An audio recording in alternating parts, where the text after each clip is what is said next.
Hey. Okay, it's recording. Greetings, travelers, and welcome back to episode 21 of The Long Box. I'm Mandy, coming to you from Mushyhead Comics, with all the comic, entertainment, and geek-filled news for the week of October 14th, 2018. On today's episode, this week we're on the short bus of number ones hitting you hard on Wednesday. Captain Ginger from Ahoy Comics. When the human race died out, the cats inherited the earth. Thank God. We all died. No, I'm just kidding. I'm not a cat person. One cover for this one. Three Stooges, Monster Mayhem from American Mythology Productions. The boys are back with a brand new classic, Three Stooges Madness, and for a final trip to Castle Frankenstooge. Three covers for this one. Betty and Veronica, Friends Forever, Storybook from Archie Comic Publications. Once upon a time, Betty and Veronica weren't just your average teens. They were princesses, empresses, and magical snow queens. You've never seen fairy tales presented quite like this. One cover for this one. This looks like a graphic novel, just FYI for y'all, like The Damned kind of thing. But Garfield's TV or Not TV from Boom Studios. Garfield and the gang head out to audition for a new reality show. Meanwhile, a night in turns terrifying as a creature reaches through the television and into John's living room. One cover. Dragon Age Deception from Dark Horse Comics. This book was featured last week and obviously was pushed to this week, so here we go again. Olivia Pride hasn't worked an honest day in years. Once an actress, she now lives by the con and has come to Tevinter with a new target, Calix Quintara, the heir of a wealthy house. Fingers crossed we get to see this on Wednesday. One cover for this book. Lucifer from DC Comics. Lucifer is missing. Having embarked on a dangerous journey to find the mother of his abandoned son, the Prince of Lies finds himself imprisoned and crippled by mysterious forces who seek to torture him for their own terrible ends. Meanwhile, a car has crashed. Two witches blind themselves. A terror speaks its first words, and a perfect good bowl of oatmeal is left to go cold. This is a part of the Sandman universe, and we have three covers including a blank variant. Rise of the Teenage Mutant Ninja Turtles from IDW Publishing. A new age of Turtle Mania begins. This new comic spins out of the highly anticipated Rise of the Teenage Mutant Ninja Turtle animated series. Two covers including a 1:10 ratio incentive. Exorcisters from Image Comics. Did you sign a deal with the devil? Has your fiancé been dragged to hell? Then Kate and Kate Harrow should be the first ones you call for timely soul retrieval at a reasonable rate. Four covers for this one, including a 1:10 and 1:25 ratio incentive. Infinity Warp's Weapon Hex from Marvel Comics. In a dark weapon program breeding subjects specifically for magic use, the 23rd attempt, now called Wanda, was finally able to connect to violent magics, making her one of the deadliest people on the planet. This kind of looks like Laura Kinney with Scarlet Witch's powers. And geez, what could possibly go wrong there? The description has definitely pulled me in, so I think this is going to be a read for me. We've got three covers for this book. Marvel Zombie from Marvel Comics. New from the House of Ideas, Marvel Zombies is back with a twist. Years after an incurable zombie virus ravaged the world, a small colony of survivors is protected by Marvel U's few remaining heroes, including Spider-Man, Daredevil, and the Falcon. There are two covers for this one. Shuri from Marvel Comics. Following in the footsteps of Black Panther, the world fell in love with her in the movie, and now Black Panther's techno-genius sister launches her own adventures. We've got six covers for this one, including several ratio incentive variants. True Believers, Marvel Comics. This week we have two titles. What If the Alien Costume Had Possessed Spider-Man, which it kind of did, but whatever. And What If the Fantastic Four Had Not Gained Their Powers? And I realized that they probably would have had different powers, but they wouldn't be the Fantastic Four if they didn't gain their powers, so why do we care? Just kidding. You should totally pick them up. They're $1. Next up, we have Unstoppable Wasp from Marvel Comics. Backed by popular demand, Nadia Van Dyne, aka the Unstoppable Wasp, and her team of girl scientists are back. With the backing of the original Wasp, Janet Van Dyne, there's no problem the agent of Girl can't solve. We've got four covers for this one. Venom Annual from Marvel Comics. For the first time in Marvel history, the wicked web slinger called Venom gets his very own annual. This one features a few walks down memory lane from some of the best creators in comics today, and even a few surprise guests from Venom's past. Serving as a great jumping on point for readers new and old, this is one issue of Venom you can't afford to miss. We've got 7 covers, including some store exclusives, so make sure to check those out if you're interested. What if Ghost Rider from Marvel Comics? You've only heard whispers of this real-world Marvel Universe crossover until now, when moral decline and budgetary shortfalls have combined to lower our lawyer's resistance. Sebastian Gardner, Shirtless Bearer, Scales and Scoundrels, and Casper Wingard from Angelic Limbo and Dr. Aphra Annual number 2 recklessly bring you a tale of the first and only true Nordic black metal band to visit the Marvel Universe through the insanity of likeness release waivers. What role does Ghost Rider Robbie Reyes play, and will your mind survive the brutality? That was a lot in one description. 2 covers, including a Christian action figure variant. X-Men Black Mystique from Marvel Comics. That's so Raven.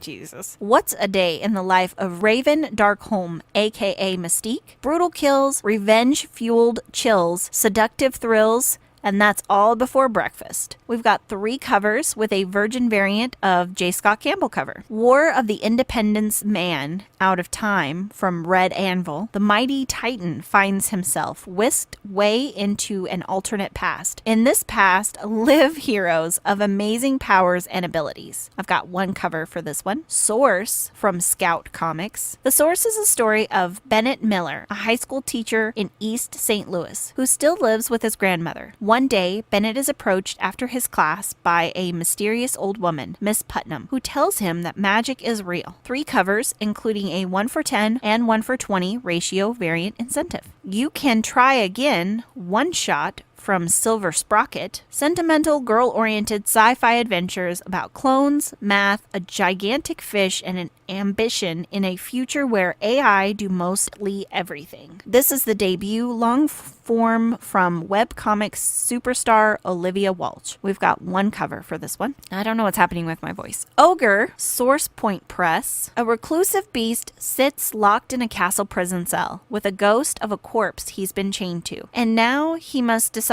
if he'll join in on an escape plan that could set him on an adventure he's not prepared to embark upon. I've got 1 cover for this one. Rivers of London, Action at a Distance, Titan Comics, the award-winning urban fantasy series with over 700,000 bookstore sales. Rivers of London begins a new story from creator Ben Aronovich. The secret history of Nightingale revealed for the first time. Wizarding cop Peter Grant uncovers his mentor's occult services in World War II. I've got 1 cover for this one, and that's it for our number 1s this week.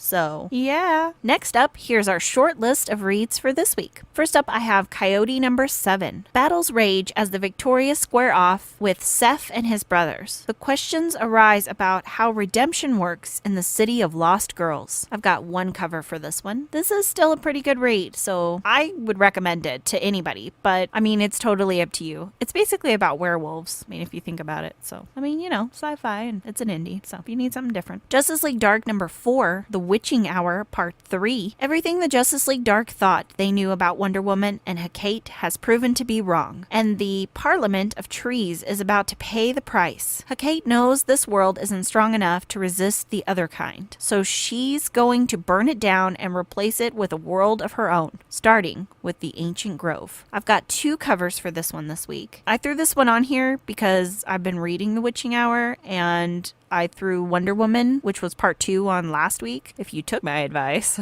which I don't know why you would, and read Witching Hour Part 2, then you're going to obviously want to pick this up because it is a tie-in with that storyline. So, and then finally for our reads this week, I have Star Wars Darth Vader number 22, Fortress Vader Part 4, The Tale of Lord Mammon, Plans Are Drawn, A Foundation is Laid, The Darkness Rises of Mustafar. I've got 2 covers, including a Reese Galactic Icon variant of Jabba the Hutt this week. And then next up, I have our Yay covers for this week. First on my Yays, I have Batman number 57, variant cover by Francesco Mattina. Andy wanted me to add this one to the list. This is a very traditional Mattina, and the blood work is pretty amazing with the reflections of whatever creature is in those pools of blood. I thought it was great, but it didn't really rev my engine, so it's aight. But it's Mattina, so there's that for you. Next up, I put down the Life of Captain Marvel #4, the 1/25 variant cover by Jen Bartel. Again, I like the colors and kind of the starry night going on behind her, but I also really like the reflection in the lake and how it's different from the image in the sky. Like she was different once than she is now, like a growth has happened. It's kind of a big enigma for me. I'm not really reading this book, so how does that play in? What does this image mean? Overall, I totally dig this cover, so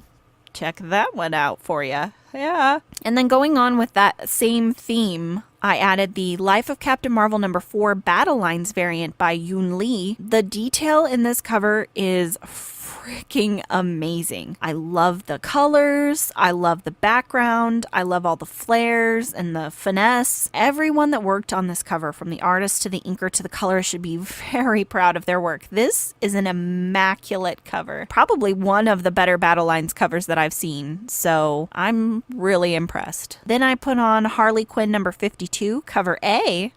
Cover A by Julian Totino Tedesco. We really liked the realistic nature of Harley, straight down to the blood splatter and the bubblegum. It's very reminiscent of like the Margot Robbie style kind of Suicide Squad Harley, but with the more modern comic costume that we have grown to know and love. So Harley's still a big #1 on my list, so I mean it shouldn't be any surprise. I think people would be surprised if they've, been with us for a while that I didn't choose the Frank Cho.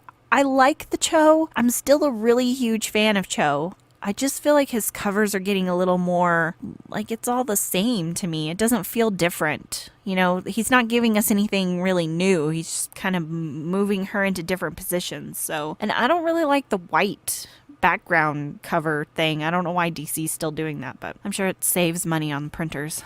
And then last for my yay covers this week, I have Shuri #1 variant cover by Scotty Young. Young is hit or miss for a lot of people. But I really love how cute this cover is. Again, I really like the background, kind of the position he gave, like the sunset kind of melty lava lamp kind of look that's got going on. I really like the birds and how she's kind of like floating with the birds coming out of her. It's very well done, even if you're not a fan. I hope you can appreciate the feeling that this cover offers you for this #1. So again, it's Scotty Young. I'm sure I'll get hate mail, but whatever. It is what it is. Then this week I threw in 2 honorable mentions. The first one I have is the Unstoppable Wasp #1, the 1/50 variant cover by Yasmin Putri.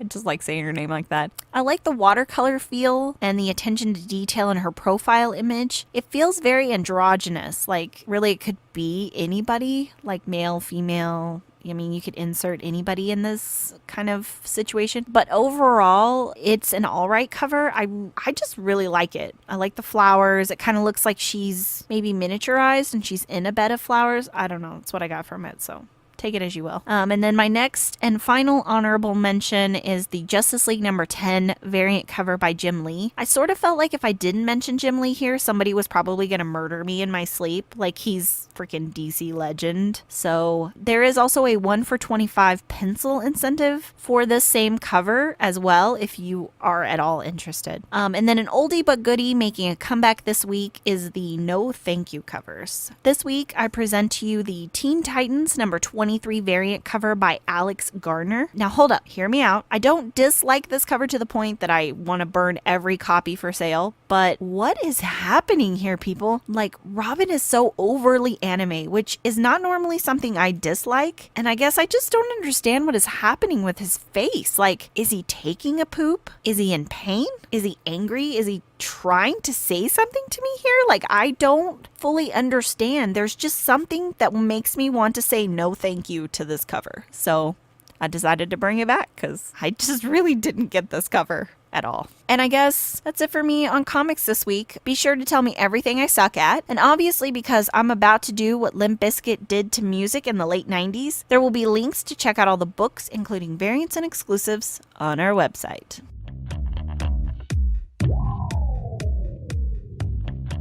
Well, that's all, folks. Thank you so much for stopping by and letting us fill your head with this useless information. You can check us out on our website at mushyhead.com for a complete list of links, as well as fun and interesting factoids. And don't forget to subscribe to our podcast.